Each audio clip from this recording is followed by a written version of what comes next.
Before this video starts, I just want to say that I went to go look back at my previous upload to see when I actually uploaded it, and it was May, first of all, and now it's July. But when I went to go look at it, I realized I was wearing the same exact outfit. I need to mix it up every once in a while. Hey, what's up guys, it's ThunderYetis here, and I am going to try to the best of my ability to explain to all of y'all why I left the Disney college program. I have a document pulled up to the side here because I wanted to get all of my thoughts on paper, or on digital paper anyway, to make sure that I didn't forget anything, make sure I had all of my thoughts organized. And in writing that, I seem to have highlighted 4 key reasons as to why I left, and I will be going through all of them and breaking all of them down. Before I start though, some background on where I worked. I worked in the Magic Kingdom, and I was assigned to the role of outdoor vendor. So what that means is I went all throughout the Magic Kingdom. I worked at all the different carts that sold popcorn, pretzels, cotton candy, drinks, ice cream, you name it. And I went kind of sorta into loose detail in a previous video you can check out here. Working in the Magic Kingdom overall was a very interesting experience because I mean, you're working in the Magic Kingdom. I got to use the tunnels every day. I got to see all the parades, all the fireworks, all the cavalcades. I was even working when Festival of Fantasy came back.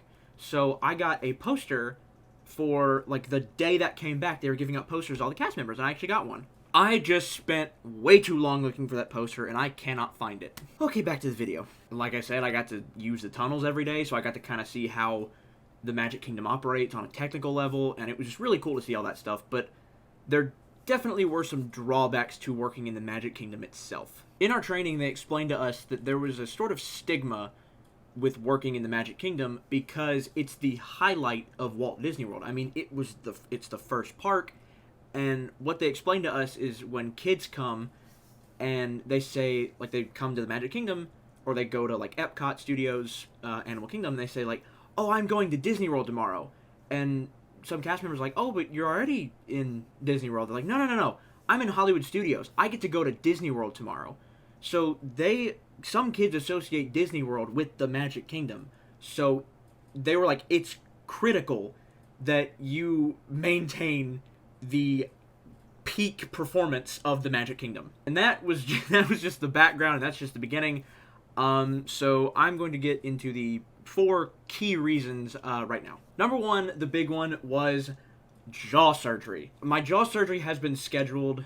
It's scheduled now. I don't really have a exact date, but I kind of have a rough estimate. But I know I wanted to get better and at least fully or mostly heal before school started in late August. Now, with every conversation that happened between me, my surgeon, and my orthodontist, having my program end on June 2nd was really, really pushing it. I termed, I think, either April 24th or April 25th. It was somewhere around the late April 20s. I know that for a fact. It was either 24, 25, or 26. But because I termed then, I was able to go to the orthodontist twice and schedule a date for, like, the face scan that needs to be done at least a month out before the actual surgery. That's scheduled for July 13th, so that's actually 10 days from now. But if I were to complete my program, come back June 2nd, and then try to be fully healed before, like, August 23rd, that wouldn't have been possible, or it would have been pushing it at the very least. But now I'm actually, like, on track and am fully ready to just go do that. So it really just made it a close call, and now we Gucci. Reason number 2, I felt lonely.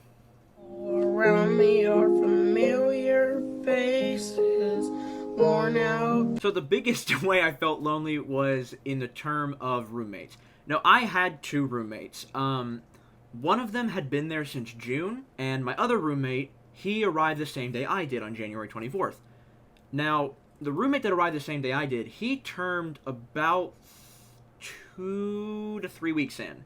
He termed pretty quickly, so I had, the way the rooms were laid out, I kind of had the entire half of the apartment to myself. Then, that puts us at about Valentine's Day-ish, a little before, a little after that.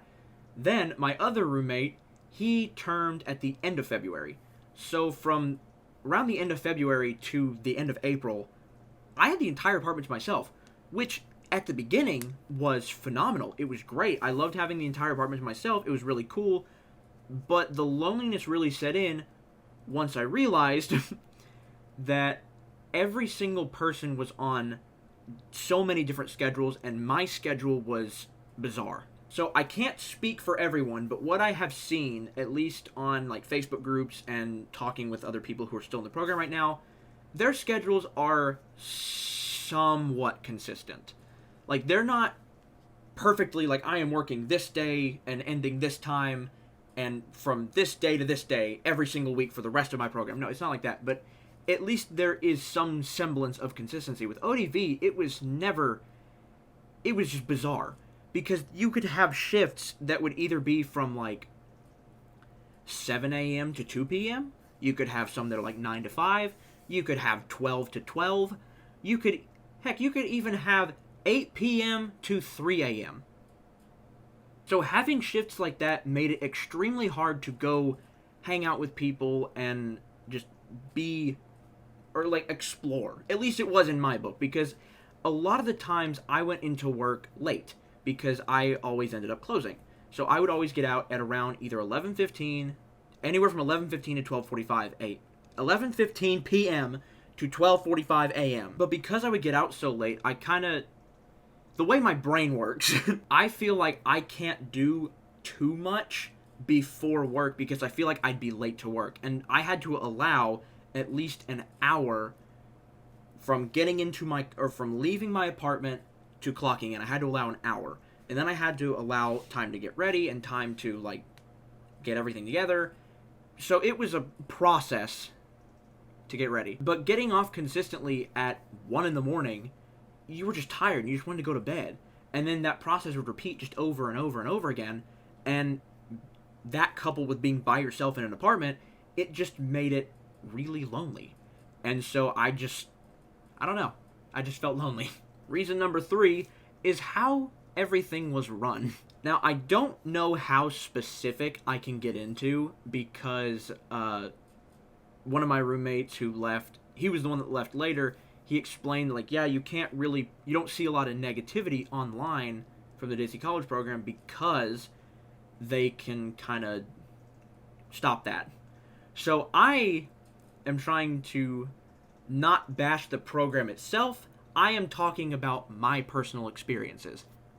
I'm just putting that out there. But whenever I tell people about how Disney was run, the biggest thing they're always shocked about is how overtime works. So overtime at Disney was time and a half, but overtime was what you worked when you weren't scheduled.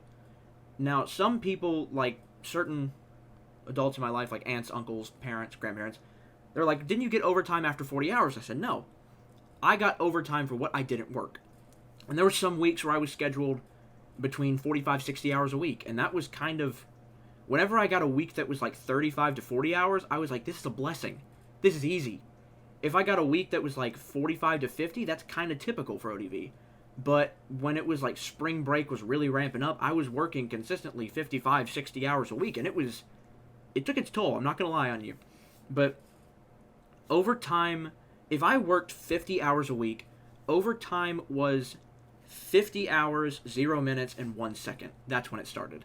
So I'm glad that they count every single second that you work after you're scheduled, but the fact that it's when you work when you're not scheduled is, I don't know. It makes sense in my brain, but it's also weird. Leave your thoughts about that in the comments below, if you want. Also, I know that being a college program kid, working at Disney, you are the lowest of the low. You are not, like, you're not technically a full-timer, you're an intern. You're not really a part-timer, you're not a full-timer, you're not a coordinator, you're not a leader, you're not a higher-up, you are the lowest of the low. But even still, there was a clear hierarchy, and being the lowest of the low was just, and that's all I'm going to say on how things were run, because I don't want to get in trouble.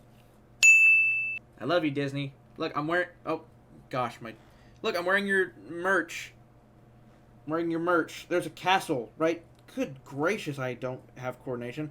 There's a castle right there. Mickey is right there. And then look, there's a Haunted Mansion poster, there's a Disney poster, and then there's a Pirates poster. Do I have any more Disney stuff on my shelf? I don't. Number 4 reason. Number 4. I felt satisfied with how my program was. I felt personally like I had done everything I wanted to do when I was down there. I finished my semester of school. Like, I took my final down there because I only took one class when I was down there because I didn't want to just overwork myself, and I'm glad I did take one class because working 60 hours plus doing 12 to 15 hours of school would have been disastrous. But I finished my semester, I did everything I wanted to, and I really just felt content overall, and I was just ready to come home. I kind of knew in my mind that either things were coming to a close, either by my hand or by the hand of my leaders. And I wanted to go out on my own terms. I made sure I saw my mom and my aunt when they came down to visit. I made sure I wanted to celebrate my birthday. I made sure I got to use my blue ID on merchandise I wanted, on food that I wanted. I made sure I got to go to the parks when I wanted, when I could. I went to Universal, like any of the last times I wanted to. I got my cast member preview for the Guardians of the Galaxy attraction, Cosmic Rewind. I did that in April also. That's a really fun attraction, by the way. I highly recommend it, since it's now open. It opened a little over a month ago. But with all of that being out of the way, I felt content and ready to go home. And after all that fast talking, those are really the biggest core 4 reasons as to why I left the Disney College program. I still love Disney. I don't hate Disney. I have my issues with how it's run, but that should not dampen anyone's spirits about the parks or the company itself. I still love the movies, I still love the parks, I still love the merchandise, clearly. I could talk about the parks, for hours, I could go to the parks for weeks on end. I've lived there for 3 months, but I could literally talk about the parks forever. But now what? Because I know I talked about this in a previous video, because I kind of try to gear this channel towards, doing either daily vlogs or like weekly vlogs in the parks, doing the Disney College program, but the amount of hours I worked made that kind of rough. So what I want to do is I also want to document my jaw surgery journey. I kind of want to talk about it a little bit. I want to maybe vlog a little bit on my recovery. I'm obviously not going to record during surgery because I will be knocked out, and I don't think my mom can do that, can record me. Honestly, my surgeon, he's a pretty cool guy. I really like him. He's a pretty cool dude. I trust him a lot. He probably could if I asked him. But what does that mean in the grand scheme of things for the channel? Because the jaw surgery is just going to be a short little thing, and that's not going to be forever. I will eventually be unwired, and I will eventually be talking normal, and I will have a normal smile. I still love making videos about playing video games. It still brings me joy to produce videos in general, and I love talking in front of a camera, and playing video games talking in front of a camera, that just seems a lot of fun. If I can figure out how to hook up the Oculus to my PC, I need to get a link cable. I could probably do it right here. I might not be able to do a ton of games because, first of all, when I stand up and I raise my hand, my arms are really long, so I can hit my ceiling fan, so I might need to turn that off. But again, all of this stuff I touched on already, but I would also love to talk about Star Wars. Kenobi just wrapped up, I think, a week or 2 ago. I honestly don't remember at this point. It feels like it's been a while. Book reviews. Brotherhood is almost done. I haven't really touched it because I've just kind of been mentally figuring out how to do this video. And then Shadows of the Sith came out. So I really want to also read that and kind of talk about that a little bit too. Anyways, thank you guys so much for bearing with me, and thank you so much for watching this video. Drop a like if you enjoyed it. Subscribe for more content, and I will see you all in the next video, whatever that may be. This is ThunderYetis, and I'm signing off.